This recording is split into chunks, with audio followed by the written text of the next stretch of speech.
எல்லோருமே தவம் பண்ணுறவங்க, தவம் பண்ணாதவங்க எல்லோரும் நம்ம பல்வேறுபட்ட கோவில்களுக்கு போயிருக்கிறோம். பல்வேறுபட்ட கோவில்களுக்கு போயிட்டுருக்கோம்.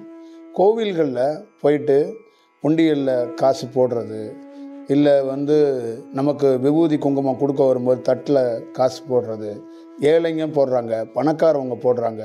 எதுக்காக நம்ம காசு போடுறோம்? ஒரு கோவிலுக்குள்ள உண்டியலில் எதுக்காக காசு போடுறோம்? தட்டில் எதற்காக காசு போடுறோம்? அதே மாதிரி யார்கிட்டையாவது கோயிலில் முக்கியமான ஒரு விஷயத்துக்கு பணத்தை எதுக்கு கொடுக்குறோம் அப்படின்னா, நல்லா ஞாபகம் வச்சுக்கோங்க. பழனி மாதிரி நகரங்களில், பல்வேறுபட்ட நகரங்களில் செல்வத்தை தூக்கி எறியப்படுகிறது. காசை தூக்கி வீசுகிறாங்க. அந்த தேர் மேலே தூரத்தில் நின்றுக்கிட்டு அவங்க ஏதோ பக்தி அடிப்படையில் ஏதோ ஒரு பிடிச்சி போய் பணத்தையோ காசையோ தூக்கி வீசி எறிகிறாங்க. நிறைய கோவில் குளங்களில் பணத்தையோ காசையோ தூக்கி வீசி எறிகிறாங்க. அப்படிலாம் பண்ணக்கூடாது. அதே மாதிரி உங்ககிட்ட 90 குங்குமம் கொடுக்க வர்றாங்கல்ல, அவங்கக்கிட்டையும் காசை தூக்கி போடக்கூடாது. இதோடைய பொருள் என்னன்னா, பணத்தையோ காசையோ வைக்கணும். இது உயர்ந்த செயல். எதுன்னா சரணாகதி தத்துவத்துக்குள்ளே வரும். அதை இறக்கி வைக்கணும்பாங்க. என்கிட்ட இருக்கிற இந்த நாணயம் அது என்னுடையது இல்லை, அது உங்களுடையது. அதை நான் இறக்கி வைக்கிறேன்.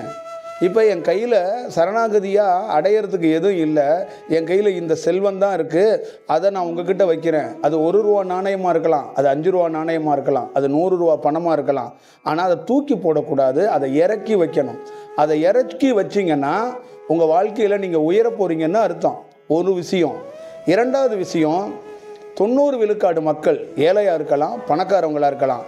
இந்த செல்வத்தால் ஒரு சாபம் இருக்குது. செல்வம் இருக்கிற இடத்துலையும் அந்த செல்வம் ஒரு சாபத்துக்குரிய ஒரு செயலாக இருக்கும். நிரந்தரமாக ஒரு இடத்துல இருக்காது. அப்படியே நிரந்தரமாக அது இருந்தாலும் அது நல்ல செயலுக்காக பயன்படுமா அப்படிங்கிறதுல கேள்விக்குறி இருக்கும். ஒரு யோகி இருக்கிறாரு, அவர்கிட்ட இருக்கிற சக்தி நல்ல செயலுக்கு பயன்படுத்துகிற அளவுக்கு அவர் மாற்றி வைத்திருக்கிறது. காரணம் என்னன்னா, அவருடைய உடலையும் அவருடைய உயிரையும் அவர் கற்றுக்கிட்ட கலையையும் ஒரு குரு காலடியில் இறக்கி வைக்கிறார். இதுதான் குரு தட்சணை. குரு தட்சணைங்கிறது பணம் வாங்கிக்கிட்டு தியானத்தை கற்றுக் கொடுக்கறது இல்லை. குரு தட்சணைங்கிறது தன்னையே தட்சணையாக கொடுக்கறது. இப்படி தான் தியானத்தை கற்றுக்கணும். ஒவ்வொருத்தரும் தியானம் கிளாஸுக்கு உள்ளே வர்ற ஆணோ பெண்ணோ பணம் கொடுக்கக்கூடாது, பழம் கொடுக்கக்கூடாது, பூ கொடுக்கக்கூடாது, தன்னையே கொடுக்கணும்.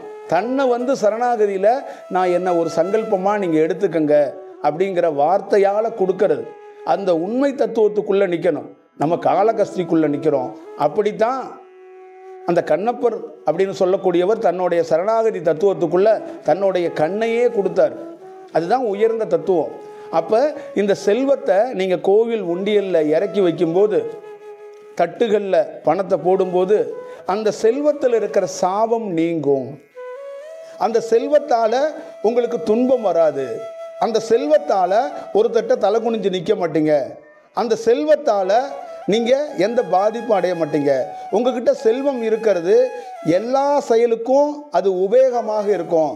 அப்படி ஒருத்தர் செல்வத்தை மதித்து இறக்கி வைத்தார்னா, ஒரு செல்வமோ காசோ தங்கமோ வைரமோ இந்த எல்லா செயல் வடிவத்துக்குள்ளே இருக்கிற நாணயங்கள் அனைத்துமே ஒரு குருவாக மாறிடும், ஒரு கடவுளாக மாறிடும். கடவுளுக்கு நீங்கள் கோவிலில் போடுற உண்டியலில் இருக்கிற காசு தேவையில்லை. நீங்கள் தட்டில் போடுற பணம் கடவுளுக்கு தேவையில்லை. நீங்கள் ஆபரணமாக வேண்டிக்கிட்டு நகையை கொண்டு போய் இறைவனுக்காக தங்க பாதம் செய்கிறேன், அவருக்கு தங்க கவசம் செய்கிறேன், எதுவுமே இறைவனுக்கு தேவைப்படலை. அது இறைவன் சரணாகதி தத்துவத்துக்குள்ளே எடுத்துக்கிறார். அதிலிருந்து இருக்கக்கூடிய சாபம் ஒரு மனிதன் நீங்கப்படுகிறது. ஒரு மனிதன் ஆசையிலிருந்து விடுபடுறதுக்கான வாய்ப்புகள் உருவாக்கப்படுகிறது. ஒரு மனிதன் உயர்ந்த நிலைக்கு போகிறதுக்கான வாய்ப்புகள் உருவாக்கப்படுகிறது. அப்போ பெரும் கோடீஸ்வரனாக இருந்தால் கூட அவன் எங்கே ஒரு நல்வழிப்படுத்தப்படுகிறான் என்றால், தன்னுடைய இருக்கிற செல்வத்தை கொண்டாந்து இறைவன்கிட்டே இறக்கி வைக்கும்போது அவன் நல்வழிப்படுவதற்கான வாய்ப்புகள் உருவாக்கப்படுகிறது.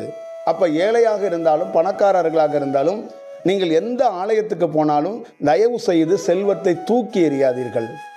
உண்டியலில் கூட தூக்கி போடாதீங்க.